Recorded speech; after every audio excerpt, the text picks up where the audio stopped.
Good evening, the Honorable Adjudicator and the Honorable Audience. My name is Resha from the opposition team as first speaker. First of all, ladies and gentlemen, let me ask you a question. Why only middle class? How sad is the economic situation in Indonesia? Are the children in the middle class told that they can't get jobs that require a lot of money? Then, are you sure that digital creative work does not require large capital? Prioritizing children to explore creative digital scenes from formal basic education is a hypercritical thing that parents do for economic reasons, and is covered with reason to follow the child's wishes. This is not a wise thing to do. Parents are people who have to try more to brighten up their children's future, including finding a way for the future.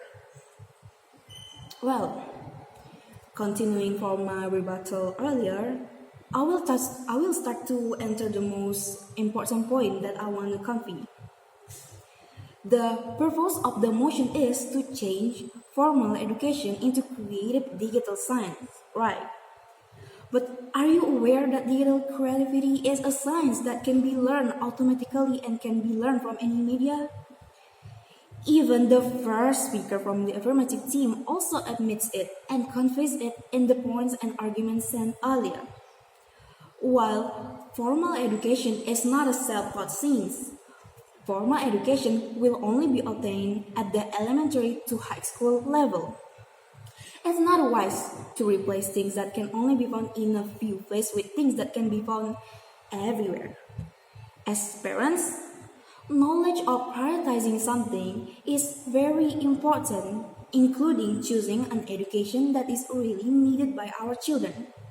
Because when we talk about our children, we automatically talk about the future. And therefore, we must not let our children to choose the wrong path. Then, a question arose from the first speaker of the affirmation team. What about the economy of a middle-class family? Wouldn't giving education that equips children to be ready to work will really support the family's economy? Well, I have several points for this question. My first point is, don't we have formal education that supports our children's career in the future? Maybe the first speaker from the first affirmation team had never heard of a vocational high school. In that high school, students were given professions to directly enter the world of work. From this, we already know and have actually found solutions to the problems presented by the affirmation team. Then, my second point is the economy is not the responsibility of our children. From the motion we discussed today, it is written that the government will support this digital creative education. But instead of supporting digital creatives that we can actually get for free, why not focus the budget that will be spent on education and employment? We, as state leader, should have a broader view. We cannot immediately choose a new path for the road that we are still improving. So, the conclusion from the arguments and points that I have conveyed is, actually, the problem is not with the children's desire to determine their own path. The problem is our selfishness as parents and the council who convey this motion for economic reasons. The biggest problem that has also been raised accidentally or intentionally by the first speaker of the affirmation team. The council is very afraid of its ability to meet the economic needs of children and Indonesia's future.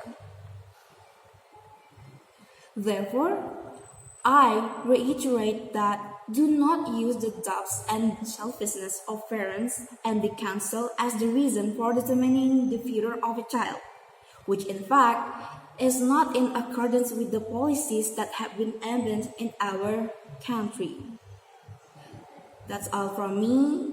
Once again, I would like to emphasize that I totally disagree with today's debate motion and affirmative team statement. Thank you very much. Good afternoon and have a nice day.